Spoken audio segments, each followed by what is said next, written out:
This Steve Jones Show podcast is now loading. The Steve Jones Show podcast is presented by Sunbury Motor Company, Purdy Insurance, Brewers Outlet, and NIL Game Changers.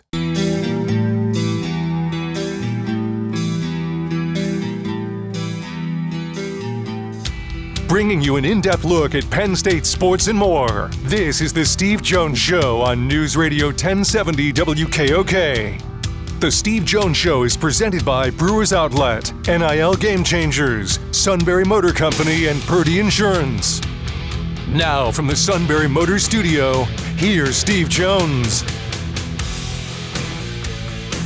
And today's show brought to you by our great friends at Sunbury Motors, 4th Street in Sunbury, Sunbury Motors Kia, routes 11 and 15 in Hummel's Wharf, and online at sunburymotors.com.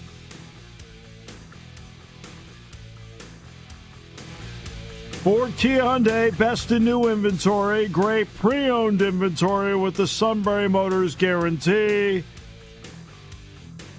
Service department, whether it's routine or difficult, they handle it all at Sunbury Motors, 4th Street in Sunbury, Sunbury Motors Kia, routes 11 and 15 in Hummel's Wharf, and online at sunburymotors.com. Thomas Frank Carr coming up bottom of the hour. We do this every year, but it's just, people are curious about what TV ratings look like at this time of the year. And with everything coming together, the NCAA women's basketball tournament, you've already seen the stories about the record number that the Iowa Holy Cross game brought in on ABC. Again, with the men's tournament going on. And then, of course, the NCAA Wrestling Championship. So I'll just get to, people are wondering about the NCAA, everybody had to be watching. Not true, unfortunately. The ratings continue to go down.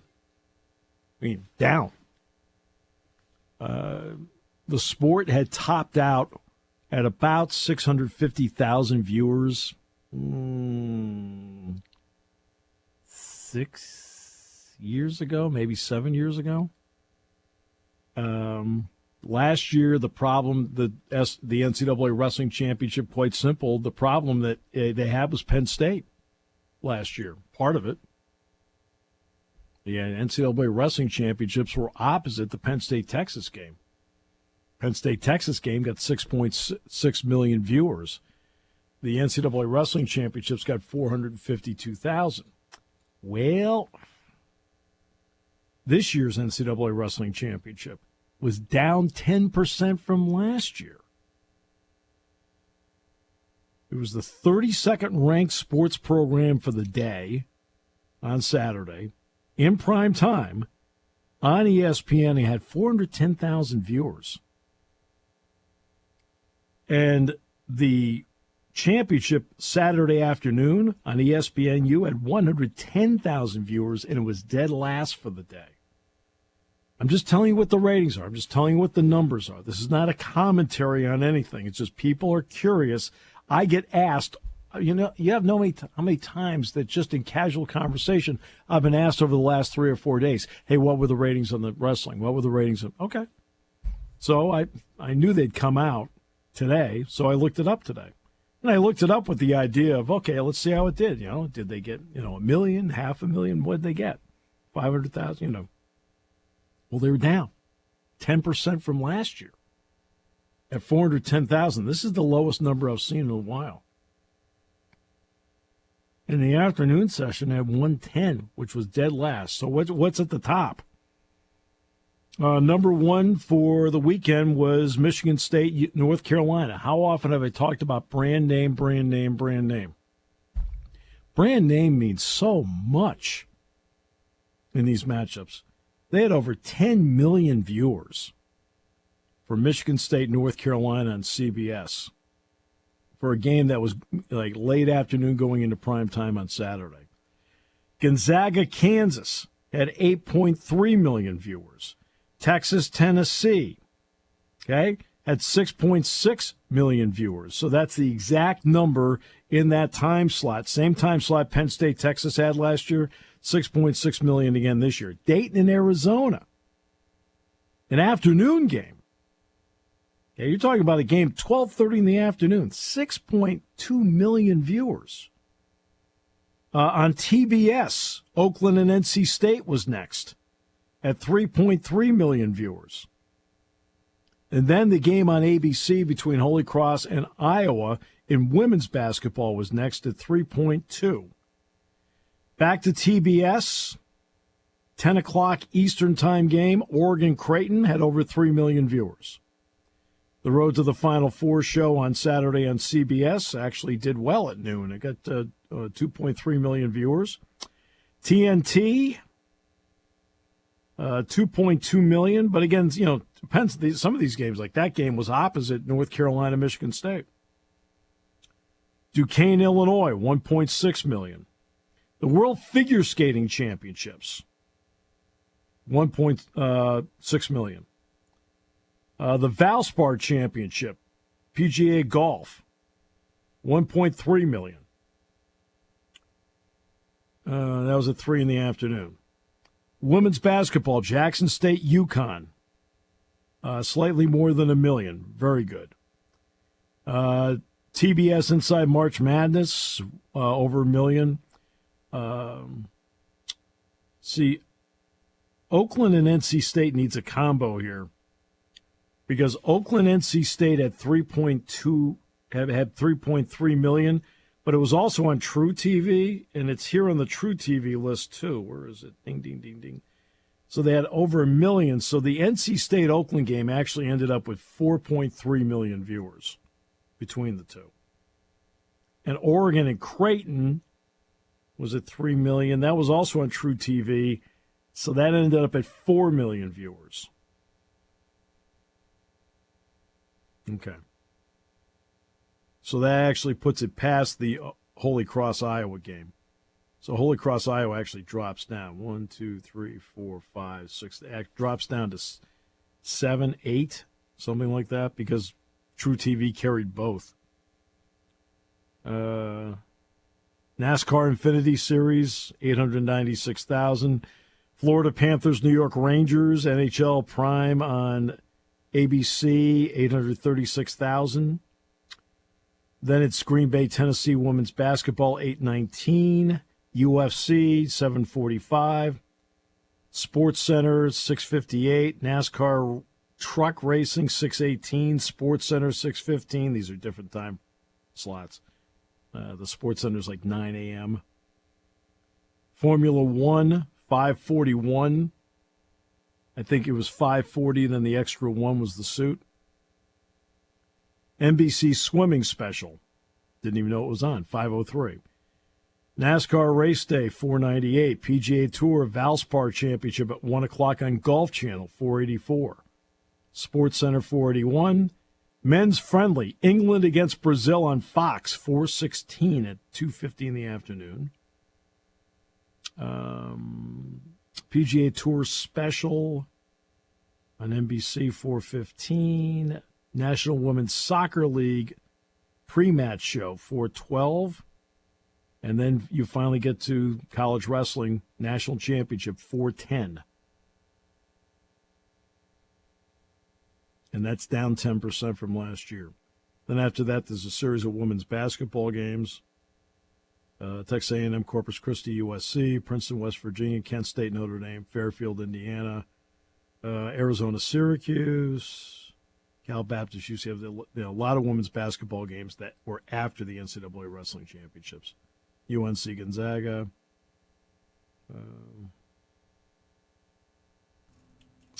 So that is not what either people thought or what they hoped for. I guess the biggest question is can they get Caitlin Clark to wrestle? Yeah, I mean, believe me, you don't think that there was a major scare when West Virginia pushed them with 4 minutes to go? That people in Bristol were panicked? I have zero doubt. I mean, I'm talking mass panic. All right? Because, let me just see here. Because you know who doesn't draw TV-wise? And I said that they're undefeated, is South Carolina. They don't draw ratings. They're the number one team undefeated. They don't draw ratings. Ding, ding, ding. Let me just see, make sure here. Well, Like Middle Tennessee State LSU was on ABC, got 2 million viewers. That's really good. But yeah, here they go. They had 1.2 million.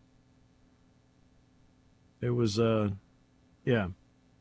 ABC. It was a doubleheader. you know, we talk a lot about brands, but it's, you know, the women's tournament right now is being driven by personalities between Caitlin Clark and Angel Reese and now Paige Bruckers. I think that's a big part of it right now too. Well, yeah, you need stars. There's no question. That, you know. And is the wrestling probably a little bit of Penn State fatigue as well? I don't know. It's not as if Aaron Brooks is not a star. It's not as if the Carter Storace story was not gripping, because it was. So I don't know. I don't know what the answer is. I'd also that's one of those things that I'd like to see the breakdown of, you know, of where people watch, because you know as well as I do that wrestling can be niche, and you know, we live in an area where it is not niche. It's one of the better sports, but I mean, there's pockets of this country that could care less about wrestling. Right, and that's the point. I mean, in other words, in terms of a national championship, it means everything to so many people in our area. Right? And I think they get confused that nationally, again, let's just take, I've talked about this many times. We talk about brands. Okay, well, USC's coming into the Big Ten. How's their wrestling program? They don't have one. How about Notre Dame coming in? They don't have one either. How about Texas? They don't have one. How about Alabama? They don't have it. How about Georgia? They don't have it. In other words, I'm talking about major brands here. You know, and the major brands start with the football brand of it. Okay? I mean, like I said, North Carolina plays Michigan State in basketball. You have over 10 million people watching it. I'll be honest with you, it's not the best Michigan State basketball team ever. But, okay? But that's what it means. Wrestling in Big Ten country is big. In Penn State, it's off the charts.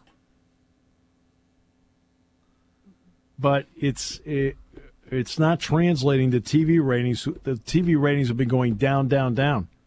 I mean, the TV ratings for wrestling, the NCAA Wrestling Championships, peaked about 6 or 7 years ago. And right now they're down about 240,000 viewers compared to 6 or 7 years ago. I mean, that's not good. That's not a good trend. Now, is the women's basketball tournament eating into some of that? Because the men's basketball tournament is not eating into it. The men's basketball tournament, the ratings are slightly up and so forth. It already is drawing a strong number to begin with. So that's not the issue. The issue is what's challenging it now. And to be honest with you, it's the women's basketball tournament I think that is eating into some of it. I mean, they haven't gotten, you know, numbers for the first and second round like they're getting this year. I don't think ever have they. I mean, they're not even. No. They were not that high last year. Yeah, and I mean, you're already. That's why the Caitlin Clark thing. I'm telling you, they lose in this round, the ratings for the Final Four will be very good, but will not come close to what. I mean, no offense, they need her in it. I'm interested to see what if they both get by, what kind of numbers Iowa and LSU do in the grade 8. Yeah, in the Elite 8, sure. Yeah. That will obviously be a big number. But see what happened with the men's tournament. is that you had a lot of, you don't have Kansas, you don't have Kentucky, but you got everybody else through. Mm-hmm. You've got North Carolina in it. You have Duke in it. You have Purdue in it. You have, right, I mean, you keep going through. They have Illinois in it. They've got a lot of big markets and brand names still left in the men's tournament, which a year ago they didn't have. Right? This year, they've got all the number 1 seeds, all the number 2 seeds. And the ratings of the opening weekend are up slightly. Not big, but up slightly. Okay? Women's basketball ratings are dramatically up, and the NCAA Wrestling Championships went down 10%. 10% is not a small drop. Okay? It's not what people want to hear. It's a story that makes fans around here mad. Right? They probably don't like the fact that I bring it up, but that's part of my job is to bring up, because people are asking, they are curious. I've had so many people ask me, how many people do you think, why? How are the TV ratings? I've been asked maybe a dozen times in the last 2 days what the TV ratings were for the NCAA Wrestling Championship. Well, so today I took the time to look it up, because I've been asked repeatedly by fans. So I said, okay, I'll go look. And it's not the story people were hoping for. I'm just reporting it. I'm not banging it. I'm not downing it. I'm not doing anything. You know what I mean? Just not. Because I'm just giving you facts. That's all I'm doing is giving facts. Right, as to what's what. The NCAA basketball championship is going to be exponentially stronger than that's a given. It's the women's tournament that I think is siphoning some of the audience.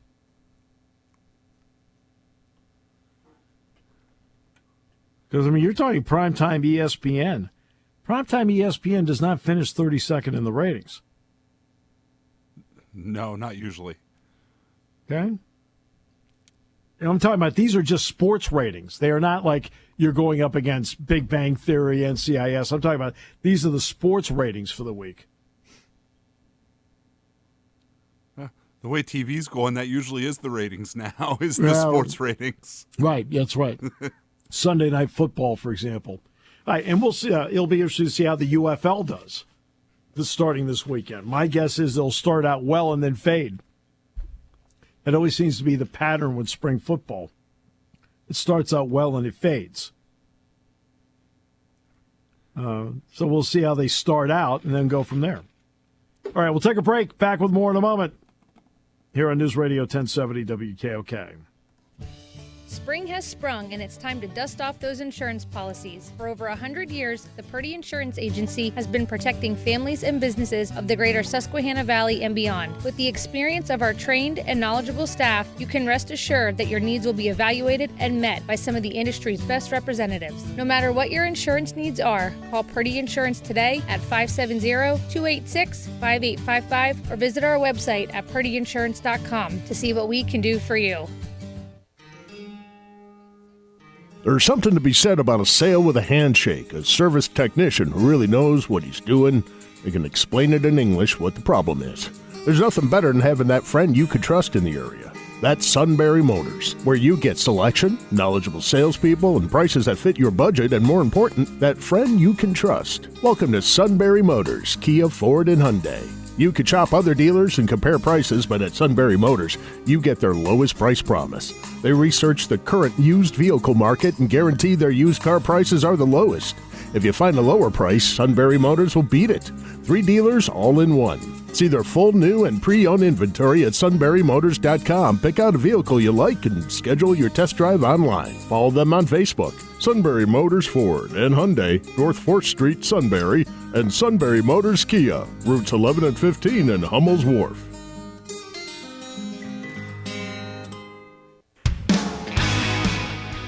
Thomas Frank Carr in the next half hour. This half hour has been brought to you by Sunbury Motors, 4th Street in Sunbury. Sunbury Motors Kia, routes 11 and 15 in Hummel's Wharf, and online at sunburymotors.com here on News Radio 1070 WKOK.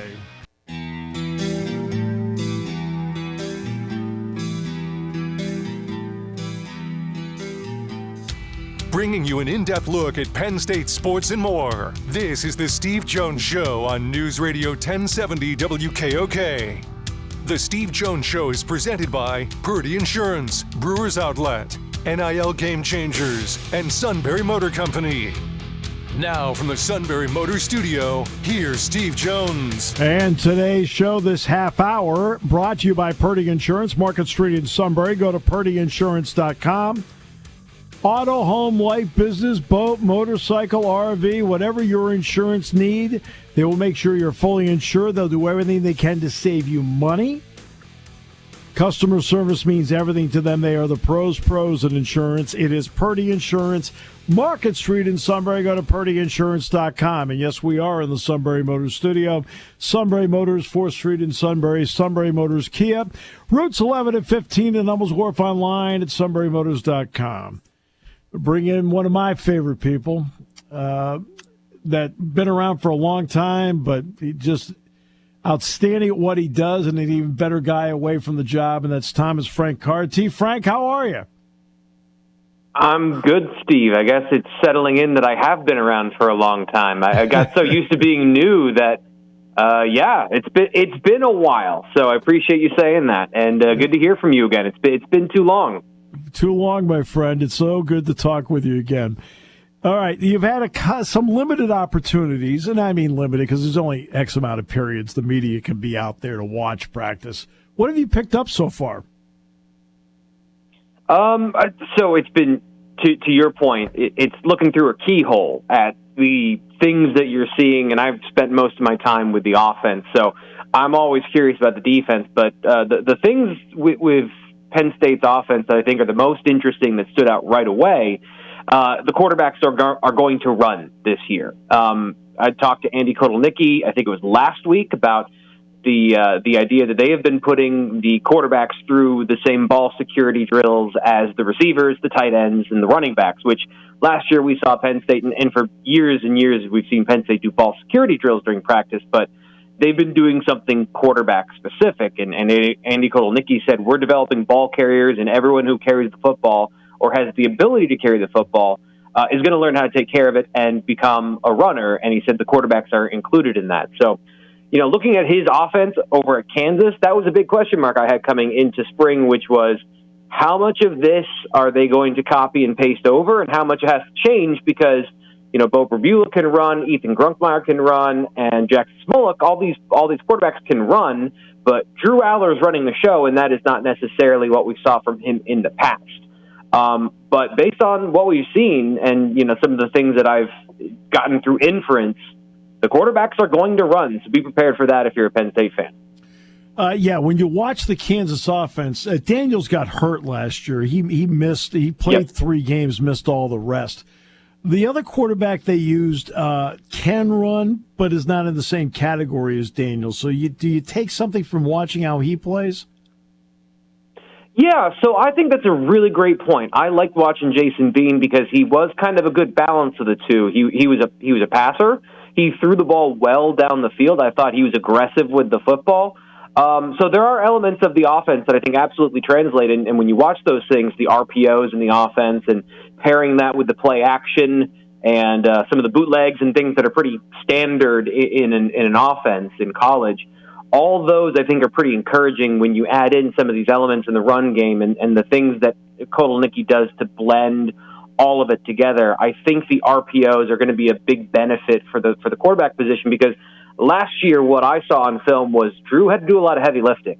There was a lot of progression reads where it's straight drop back. You've got a first-round draft pick on the left side of your offensive line. You've got a pocket passing quarterback, so let's lean into those strengths when we have to, knowing that offense still wanted to run the football. This offense, I think they can simplify things, make it a little bit easier for him to get, as James Franklin talked about, some of those rhythm throws earlier in a game. And for people who don't know, RPOs are run-pass option where it's a run play, but the quarterback and some receivers have some pass tendencies or concepts tacked onto a run play.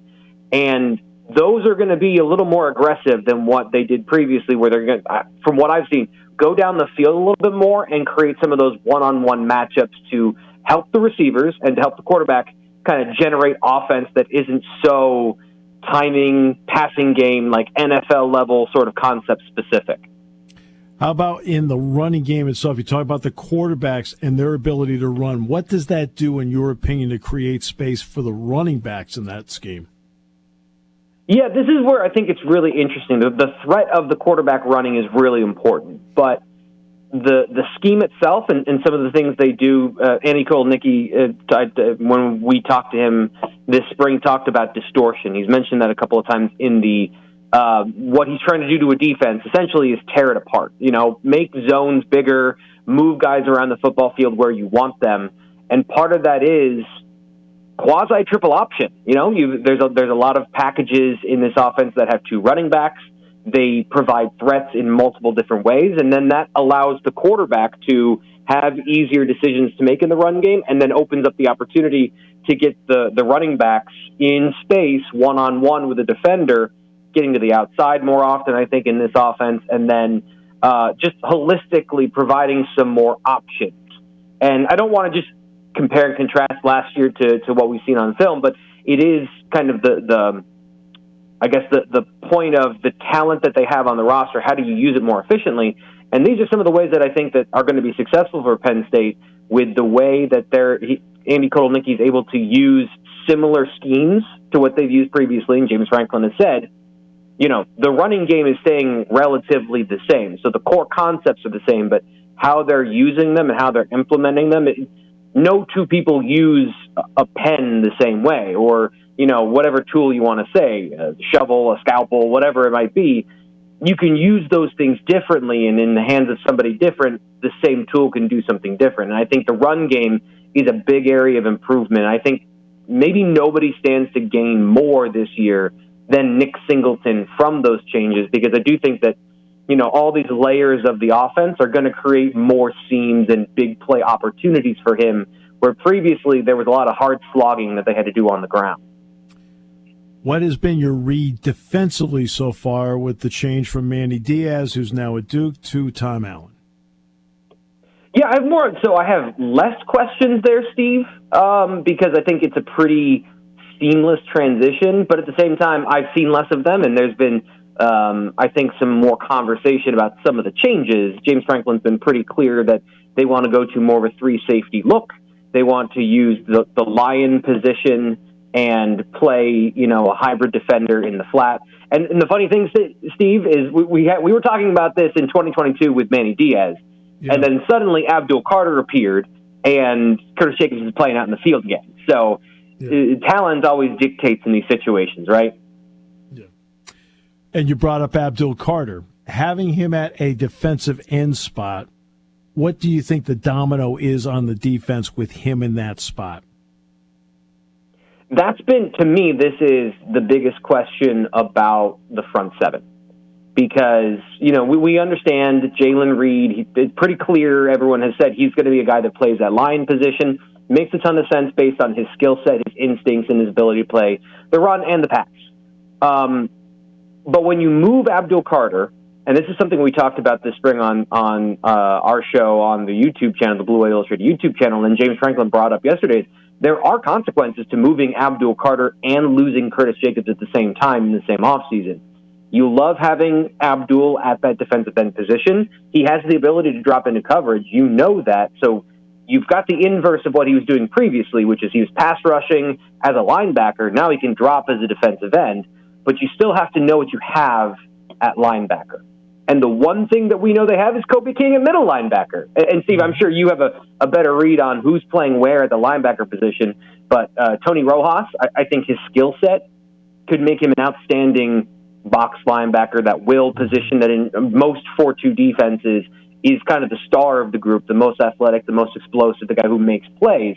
But we've also heard he might play some Sam.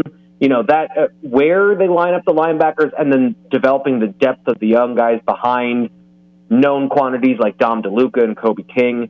That's where I have the biggest question. And then how much does Abdul Carter and the defensive ends in general, how much do they factor into playing in coverage and zone dropping and zone blitzing, where you're dropping those defensive ends out in coverage. There's a lot of versatility, and that's Tom Allen talked about that yesterday at practice. Is a lot about sub packages, versatility, and players being able to do more than one thing to provide the defense with that advantage of the unanticipated. And I think he's very good at providing the offense with a lot of unanticipated coverages and things like that. So it'll be interesting to see how he folds in all of those ideas and core beliefs with more talent, like how does he use Abdul Carter and where do these guys play a linebacker? Yeah, because you and I both know a big part of this is how can I get my best players on the field? In what combination can I get my best players on the field? That's what part of this is about. Bringing in Jalen Kimber and bringing in A.J. Harris to go with Miller and Tracy and Washington and others, what does that combination of now corners, even though Dixon and King are now going to the NFL, what do you think that does to influence a coordinator's thought on how to position players? Yeah, I think, well, first off, it's Steve, James Franklin talks about this all the time, and I think you probably have a good view of this, is the competition level at the position, because we know Zion Tracy and Cam Miller got more opportunities than some of those other young guys last year, but they don't want to have incumbent starters without challenge. So bringing in A.J. Harris and Jalen Kimber, these are guys that have talent and they have experience, so it provides you with depth, and then I think raises the whole level of the group. And this is, to me, this is the thing I'm most interested in, is when Tom Allen talked about it yesterday and talked about the line position, he mentioned Jalen Reed, and there was a conversation about what they liked about with the safeties. And then in the same breath, then started talking about A.J. Harris, Zion Tracy, Cam Miller, guys who can play slot corner. So I'm curious, like, are those the same position? Do they view them as the same position? Because Jalen Reed has a different skill set than a guy like Cam Miller. Right. A.J. Harris is a physical guy, but are they all competing for the same position? Or are these more sub-packages and more different personnel groupings they can put on the field? That's a curiosity. Again, I haven't been able to get over the defensive side of the ball to get any of those like little crumbs and clues, but I think that's something that, just from a logic standpoint, you have to have a cornerback that can play in the slot. And to me, that's what that conversation is about, having those be two different things. But, that's just supposition on my part. When the blue-white game finally does roll around in a couple of weeks, and I realize, there'll be a lot of guys playing in this thing that, that fans will not probably see again the rest of the year, or will see late in the game sometimes. But is there anything in particular you're looking for, especially early in that thing, just to give you a couple of clues? Yeah, 100 different things, Steve. This is find out season. Although I always get burned by this. I remember going back to Manny Diaz, when he came in and wanting to know how he was going to use different personnel, and I was wondering about the safety position. Are they going to play a pure boundary and field and have, kind of a classic for a shortcut here, strong safety, free safety? And then they did that in blue-white game, so I felt fairly confident that was going to happen. And then halfway through the season, Tig Brown is playing literally everywhere. So I've gotten burned before of taking too much from the blue-white game. But things like that, like different, where they are right now in the spring gives you a good idea of kind of what they're working with and their ideas of what they're going to tool around with later on. So, who's playing in the slot as a receiver, who's playing outside as a receiver, how much do we see of the offense from what it's actually going to look like with all the shifts and motions and formations. And then defensively, kind of a similar conversation of what young guys are playing what positions, that linebacker room, and just getting a chance to see some young guys that we don't get to see a whole lot, some of those guys down the depth chart that we're all curious about. And I think especially on the offensive line, there's going to be some interesting things. And there's always interesting things of guys playing different positions and kind of bouncing back and forth between different spots. So there's 100 different things, and there's nothing all at the same time, which is the beauty of the blue-white game. Because if you just want to go and have a hot dog in the sun, Steve, and hang out, that's also an acceptable thing to get out of the blue-white game. Yes, it is. As a matter of fact, I think you just described members of our broadcast booth. All right, so at least a couple of them. Jack and I are kind of like talking about the game, but older players, Devon Ellis, Akeem Beeman, Keandre Lambert-Smith. let me ask you this: if they were transfer portal guys, coming into the program, because I think it's bonuses they all came back, what would you be thinking about each as guys that came into the program, since it's a bonus as sixth-year players or fifth-year players are back? Yeah, that's a great point, and I think it's one where, especially at that defensive tackle position, it's so hard to find guys that can play. There's lots of guys that have talent, and there's a lot of guys that provide you with specific things. Maybe a guy has good size and can play in certain areas, but you don't know the full extent of what they can do. So with Devon Ellies and the transformation he made last year, that's a guy that I thought by the end of the year, I don't know if he was drafted, but that's a guy that I would say can play in the NFL. The aggression, the size, the physicality that he showed was all impressive. And his production, truthfully, I don't think people gave him enough credit for what he was doing on the defensive, on that interior position. Same thing with Akeem Beamon. And then Keandre Lambert-Smith, I think, provides you with the stability of a guy that can get you those big plays. And I know that's unpredictable stability, but I think, if you look at it in the sense of a full wide receiver room, you need somebody who's got those skills to generate big plays, and he's a guy that I think has proven since very early on in his career that he's a guy that can get you those big plays. So then you have certain variables you're looking for in that receiver room when you bring in somebody like that. Very quick, any quick thoughts on the NFL draft with the Penn State players in your mind? Yeah, the whole Olu Fashanu slide, I think, is all overblown. This idea that he's going to go into the 20s. The NFL loves pass blockers at left tackle. I understand that the run game is important. I don't want to diminish that. And I also don't think he's this problem as a run blocker that some people might be portraying him as, especially when you compare him to some of these other guys that are impressive run blockers and have those things. But when you look at what Olu can do, there's only so many guys that are 6'6" and move like that. So, unless there's something else, unless there's some off-the-field thing that has nothing to do with his character or his play that is pushing him down the board, I don't buy into that. Also, Chop Robinson to the Bills, I'm trying to manifest that one as hard as I can. I know you're pushing hard on that. Yes. To go with the Austin Johnson and Daquan Jones making an all-Penn State front for you. Yeah, love it, especially the way Daquan played last year. I mean, they needed a guy with size that could also get after the quarterback. And I don't want to call it a late career breakout because I know he's had a good career, but the defense fit him really well. Buffalo's defense fit him really well. Yeah. In all seriousness, a guy that I think in the later rounds that I actually wrote about this last week that I have pegged to the Bills is Kalen King. Yeah. The conversation about his speed and what sort of system he fits into.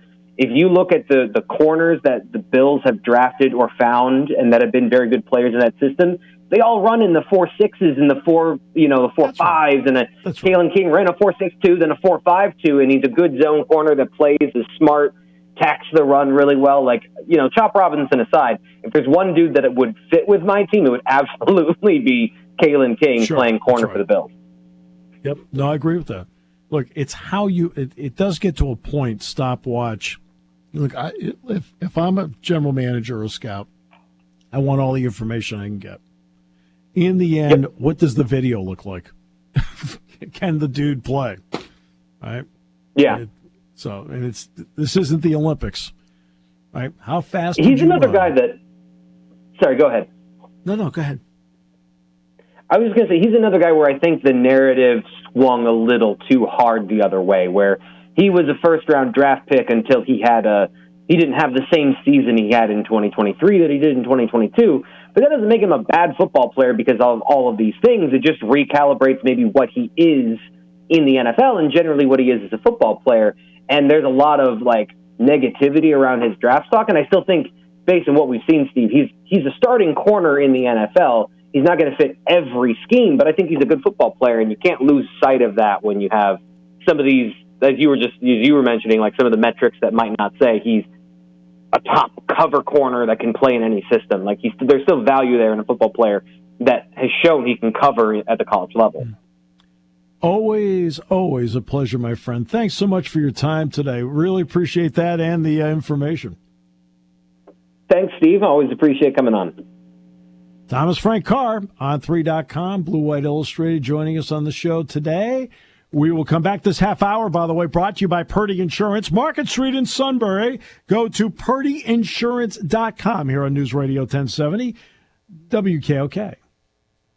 Party time, game time, or just fun time. Doesn't matter what time it is because it's Brewers Outlet time. The Beverage Supermarket has the area's largest beer selection. Imports, microbrews, ciders, and domestics. Pick from over 100 ice-cold 12-packs and dozens of 24-ounce singles. Soda, snacks, hot sauces, fresh roasted peanuts. Make it one-stop party shopping, and don't forget the pickle bar. So whatever you're celebrating or just doing it up, Brewers Outlet, Reagan Street, Sunbury wants to see you. And thank you for your years of patronage. You want a unique way to display your brand. You need a team of seasoned experts to work with. You want to reach customers who buy. You want NIL Game Changers, a versatile consulting agency powered by former student athletes and coaches who work as NIL sports agents. NIL Game Changers will help you build powerful relationships with customers through compelling stories, with student athlete influencers as your leading edge. Finally, we'll equip you with the right media to drive your success home. NILGameChangers.org, building meaningful relationships with your customers.